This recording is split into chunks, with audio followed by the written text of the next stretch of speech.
Subscribe करिए great Indian TV news channel को और बेल आइकॉन को दबाइए लेटेस्ट न्यूज सबसे पहले देखने के लिए।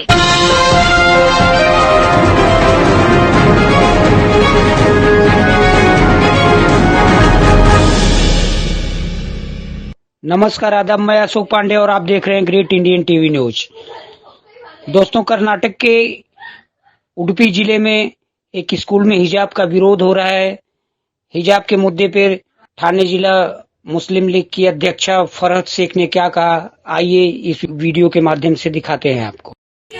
इस्लामोफोबिया, यशवंत वर्मा तेरे नाम, इस्लामोफोबिया, चमत्कार लिख तेरे नाम, इस्लामोफोबिया, बीजेपी तेरे नाम, इस्लामोफोबिया, तो आरएसएस तेरे नाम, इस्लामोफोबिया, तो आरएसएस तेरे नाम, इस्लामोफोबिया, तू समझ सब तेरे काम, इस्लामोफोबिया, अरे तू समझ सब तेरे काम, इस्लामोफोबिया, तेरी बोली तेरे नाम, इस्लामोफोबिया, अरे तेरी बोली तेरे नाम, इस्लामोफोबिया। देखिए, जब प्रोटेस्ट स्टार्ट होता है तो हम सारे देशवासियों के दिल में एक नारा जो हमेशा से एनआरसी और सीए के टाइम से हमारे दिलों में रहा है, वो है तो बोलो बोलो आजादी, तो मिलकर बोलो आजादी, अरे उधर से बोलो आजादी, तो उधर से बोलो आजादी, ये बीजेपी से आजादी, अरे आरएसएस से आजादी, तू सुन ले मोदी आजादी, तू सुन ले अमित शाह आजादी, तुम कुछ भी कर लो आजादी, तुम जेल में डालो आजादी, तुम गोली मारो आजादी, हम लेके रहेंगे आजादी, हम लेके रहेंगे आजादी।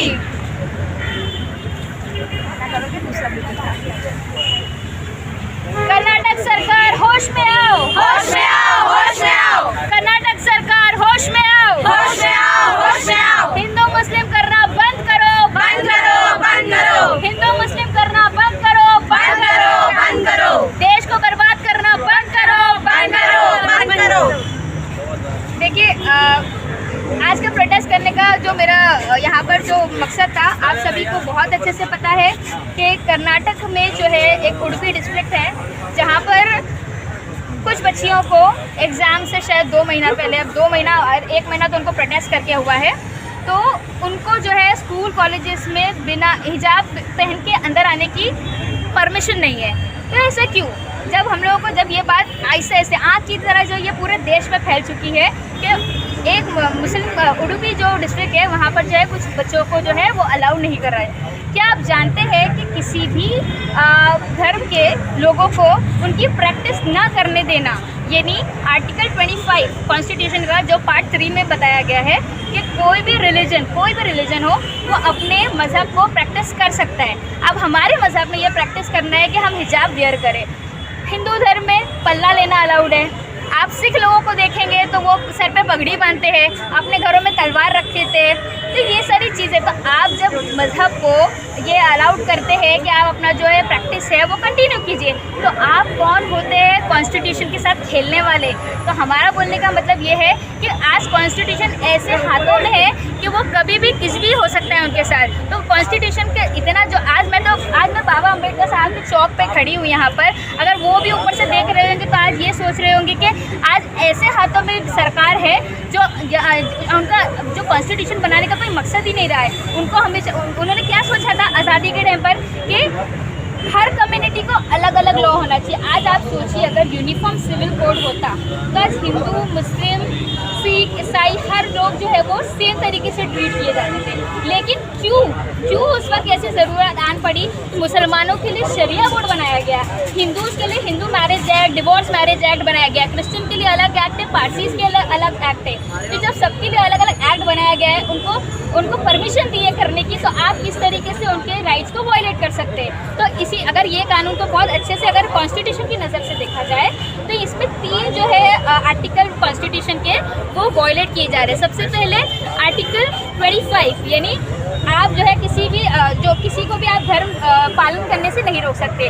आर्टिकल 21A यानी राइट टू एजुकेशन, आप वो उन बच्चियों से एजुकेशन लेने का अधिकार छीन रहे हो।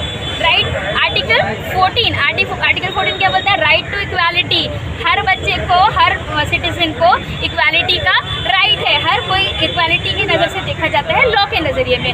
तो ये तीन जो आर्टिकल को वॉयलेट कर रहे हैं। अब मुझे बताइए, आप सरकार में बैठ के आप इतना गुंडागर्दी कर रहे हो, आप सरकार में बैठ के इतनी आपकी बदमाशी बढ़ गई है कि आप जो चाहे वो कर सकते हो। तो ये बहुत गलत है। तो ये आज का जो प्रोटेस्ट है हमारा, वो इसीलिए है। अब वहाँ के जो एमएलए है, उन्होंने एमएलए और वहाँ के कोई श्री राम कुछ ऑर्गेनाइजेशन है उनकी, उन्होंने क्या स्टेटमेंट दिया कि उन लड़कियों के टीसी इशू करो और उनको लात मार के भगाओ। क्या ये शोभा देता है एक नेशनल प्रेसिडेंट को? क्या ये शोभा देता है ऐसे बीजेपी सरकार के जितने भी वहाँ पर एमएलए हैं, वो सारी ये सब चीज़ें कर रहे हैं? तो क्या ये गलत नहीं है? क्या कॉन्स्टिट्यूशन को ये अपने हाथों में नहीं ले रहे? और अगर यही चीज़ हम करें तो हमारे ऊपर, हमको जेल में डाल दिया जाता है, हमको यहाँ पर से जिला बदर किया जाता है। तो आप जो है वो कुछ भी कर सकते हो, लेकिन हम हैं वो कुछ नहीं कर सकते। तो इसीलिए आज हम लोगों ने यहाँ पर आवाज़ उठाई। बस इसके बाद है ना, मैं एक चीज़ बोलना चाहूँगी, ये हम लोगों का ऑब्जर्वेशन है, इनको हमारे हिजाब से प्रॉब्लम नहीं है। इनको प्रॉब्लम किस चीज़ से कि मुसलमान बच्चे जो है वो पढ़ाई कर रहे हैं। क्योंकि किसी भी चीज़ की डेवलपमेंट का जो बोलते ना, डेवलपमेंट कहाँ से आती है? एजुकेशन से आती है। अगर आप एजुकेटेड, अब उनको पता है अगर ये एजुकेटेड हो जाएंगे तो ये सवाल करना शुरू करेंगे। अगर ये सवाल करना शुरू करेंगे तो इनकी सत्ता जो है वो खतरे में आ जाएगी, क्योंकि वो अपनी हिस्सेदारी मांगना शुरू करेंगे। क्योंकि हम पढ़ाई में अपनी हिस्सेदारी मांगेंगे, हम जॉब में अपनी हिस्सेदारी मांगेंगे, हम पॉलिटिक्स में अपनी हिस्सेदारी मांगेंगे। इसलिए आप नोटिस किया होगा, मैं कहीं दूर जाने की बात नहीं कर रही, आप मुमरा शहर में ही देख लो, कहीं दूर मत जाइए, यहीं देखिए। यहाँ पर आज भी SSC HSC के 60,000 से ज़्यादा बच्चे ड्रॉप आउट से। क्यों? हमारे एरिया में हमारे बच्चों को एजुकेशन हासिल करने का हक नहीं है। आप देखिए, नशा हमारे एरिया में बहुत ज़्यादा आम है। क्यों? क्योंकि हमारे बच्चों को आगे बढ़ने नहीं दिया जाता है। मेरे मुसलमान भाई बहनों, इस पूरे देश में जो भी मुझे यहाँ से देख रहा है, प्लीज़ अपनी एजुकेशन पे काम कीजिए, क्योंकि एजुकेशन एक वाहिद ऐसा ज़रिया है जो आपको एक मकाम तक लेके जाएगा। अगर आपने एजुकेशन नहीं लिया तो आप कहीं पे भी आगे नहीं बढ़ सकते। अभी और भी लोग बोल रहे हैं कि भाई, जैसे यहाँ पर किसी ने बताया कि यहाँ की जो सिटिंग एमएलए है वो भी कल इसके बारे में बात कर रहे थे, और भी लोग बात कर रहे थे। तो आप देखिए, उनको बात क्या करना चाहिए? असेंबली में बात करना चाहिए कि भाई असेंबली में इसके खिलाफ आवाज़ उठा लीजिए। आप पब्लिक के सामने दो मीठे बोलते हो, थोड़ी सी मुस्लिम सिंपैथी दे देते हो, और आपको लगता है कि भाई सारे वोट अभी हमारे किस्से में आ जाएंगे। तो ये गलत है, इनकी चालों को समझो आप लोग। ऐसा नहीं होना चाहिए। आपके टाइम में सही टाइम पे एक प्ले कार्ड फेंक देते और लोग, आप जो है वो उनकी सहानुभूति में आ जाते और उनको वोट दे देते। तो ऐसा नहीं, आप सवाल करना शुरू कीजिए, आप अपने हक के लिए मांगना शुरू कीजिए।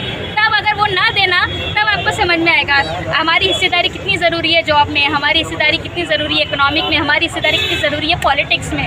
तो एक सही से एक अच्छा उदाहरण मैं आपको देना चाहूँगी। हिजाब में क्यों? हिजाब में आपको क्या लगता है लड़कियाँ हिजाब पहनेगी तो वुमेन एम्पावरमेंट नहीं होगा?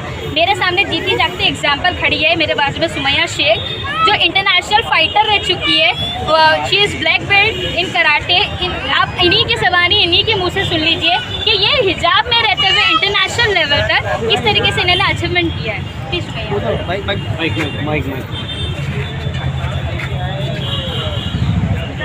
मेमोरेंडम वगैरह आपने दिया है क्या? हाँ, कलेक्टर कभी दिया? कलेक्टर को दिया है परसों। अभी हाथ से पकड़ो, आगे Assalamualaikum. I am Sumayya Sheikh. As जोर से बोलिए। Mixed martial arts champion, and I'm a taekwondo instructor also. I teach taekwondo and kickboxing, and I have participated in international level, national levels, everywhere, and I have traveled many states. But Alhamdulillah, I have never experienced any discrimination related to hijab. Alhamdulillah. I am practicing from around 12 years, more than 12 years, but in any state, I have traveled many states, but I cannot point out any single state which have, pointed out for my scarf or for my hijab and have stopped me from playing the sports wearing hijab. And I would say this is not a religious matter, it is absolutely a matter of inhumanity actually. They are not pointing out the religion, because in every religion, as Farhad have said, that Hindus cover their face with a veil. Some cover it till shoulders, some till elbows. And Christians also have, their modesty level थोड़ा हिंदी में बात करिए जी हिंदू भी cover करते हैं अपने faces को like it's in every religion they have different level of modesty it's not like just Muslims practicing their religion. No, this is absolutely wrong, and this is not the point to discuss, and not a matter of religion actually. We are practicing our Islam. We are practicing our level of modesty. It's their level of modesty. I would like to ask them a question. If any school have uniform like skirt or shirt, will you send your daughter to that schools? No. Why? Because it's not in your religion, because it's not your level of modesty. So it is our level of modesty. Our level of modesty is here, and your level of modesty is here. And you cannot stop us by wearing the scarf or wearing the hijab anywhere. And this is the very shameful act of inhumanity. Please don't make our nation please work on our nation's weaknesses, and we should not discuss these points. Please concentrate on our nation's growing, on the growth. Thank you. hijab के ऊपर बोलना है जोर से बोलिए, हाँ जोर से बोलिए। अस्सलाम वालेकुम, मैं अनम उस्मानी एक जागरूक नागरिक होने के नाते और एक सबसे पहले एक मुसलमान होने के नाते जब बात हमारे इस्लाम पर हमारी शरीयत पर आएगी तो हम यहाँ आगे आएंगे। जैसे कि अभी कर्नाटका में चल रहा है कि हिजाब के ऊपर काफ़ी सारी कंट्रोवर्सी हो रही है, तो मैं ये सवाल करना चाहूँगी, क्या हिजाब के ऊपर से वाकई में प्रॉब्लम क्रिएट हो सकती है? जबकि हमारे रिलीजन को प्रैक्टिस करने का, हमारे रिलीजन की फ्रीडम हमें हमारा कॉन्स्टिट्यूशन देता है, article 25, right to freedom of religion. और दूसरी तरफ ये बात है कि वहाँ के जो दूसरे टीनेजर्स हैं जो कि हिजाब के अगेंस्ट है, जिनके अंदर एक कम्युनल हेट्रेड फैलाई जा रही है, आज हमारे टीनेजर्स के अंदर कम्युनल हेट्रेड फैलाई जा रही है, जो कि हमारे देश का, हमारे कल का फ्यूचर है। तो मुझे नहीं लगता है कि covering your head is an problem.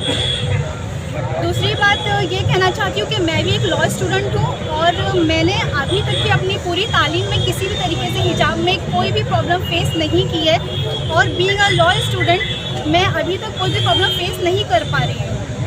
तो मेरी यही रिक्वेस्ट है कि प्लीज़ जितने भी टीनेजर्स को रोका जा रहा है हिजाब के ऊपर से, प्लीज़ उनके करियर को, उनके स्टडीज़ को, उनके एजुकेशन को मत बर्बाद करिए, बिकॉज आप आपकी सत्ता के लिए किसी के एजुकेशन को, किसी करियर को लॉस नहीं कर सकते हो। It's our right. आप हमारे आर्टिकल 21 को, हमारी राइट टू इक्वालिटी को, हमारी जो हमारी बेसिक हमारी स्ट्रक्चर जो हमें राइट दिया है, उस चीज़ को आप लॉस कर रहे हो। It's my request, please stop this controversy just for your benefit. अपनी सत्ता के लिए खेलना बंद करिए, क्योंकि हमारा आगे बढ़ने का हमारा अधिकार हमसे कोई नहीं छीन सकता है। ये क्यों आपको लग रहा है ऐसा कि हिजाब पर ऑब्जेक्शंस हो रहे हैं? क्यों हो रहे हैं? क्यों, क्या लगता है? नहीं, मैं आपको बताऊँ, देखिए अगर आपने नोटिस किया होगा कभी, तो जब कभी भी कोई इलेक्शन नज़दीक होता है ना, तो इनके पास कोई और रास्ता नहीं होता है, ये हमेशा हिंदू मुस्लिम करते हैं, ठीक है। तो कर्नाटक असेंबली इलेक्शन भी नज़दीकी है, बिफोर आई गेस 23 2023 मई के आसपास जो उससे पहले ही हो जाएगा। तो जहाँ भी आप नोटिस कीजिएगा, कभी भी 1 साल का वक्फा रह जाता है ना, वहाँ पर इनका हिंदू मुस्लिम चालू हो जाता है, ठीक है। इनको क्या लगता है, हिंदू मुस्लिम करेंगे तो हमारे वोट्स आ जाएंगे।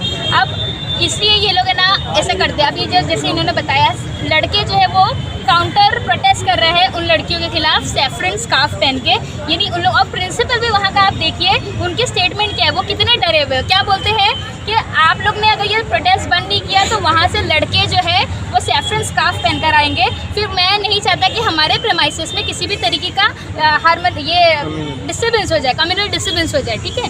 तो आप देखिए जो प्रिंसिपल है वो भी कितने दबाव में है। तो मेरा बोलने का मतलब ये है कि आप जो है वो टीन एज से, बहुत कम एज से, जहाँ पर आपको डेवलपमेंट की बात सिखाना चाहिए, लोगों को आगे का अपना फ्यूचर सिखाना चाहिए, वहाँ पर आप इतनी कम उम्र में लड़कों को बोल रहे हैं सैफरन स्कार्फ पहन कर जाओ और काउंटर प्रोटेस्ट करो, तो ये बहुत गलत बात है। जहाँ पर आपको आगे बढ़ने की तालीम तालीम देना चाहिए, वहाँ पर आप बचपन से जो उनके दिलों में नफरत पैदा कर रहे हो। तो अगर ये अभी से ऐसे रहेगा, एजुकेशन जैसी पाक जगह पर, जहाँ पर एजुकेशन, जहाँ पर किसी को भी, कोई भी हिंदू, मुस्लिम, सिख, ईसाई, किसी भी कास्ट का कोई भी हो, वो आकर जो है वो तालीम हासिल करता है, शिक्षा हासिल करता है। और शिक्षा के मंदिर में जहाँ पर आप राइट टू इक्वालिटी और ये सिखाते हो, वहाँ पर आप उसका उल्टा ही प्रैक्टिस करते हो। तो ये आपके सवाल का जवाब है कि जहाँ पर इलेक्शन नज़दीक होते हैं, वहाँ पर ये हरकतें आपको हमेशा देखने को मिलेगी।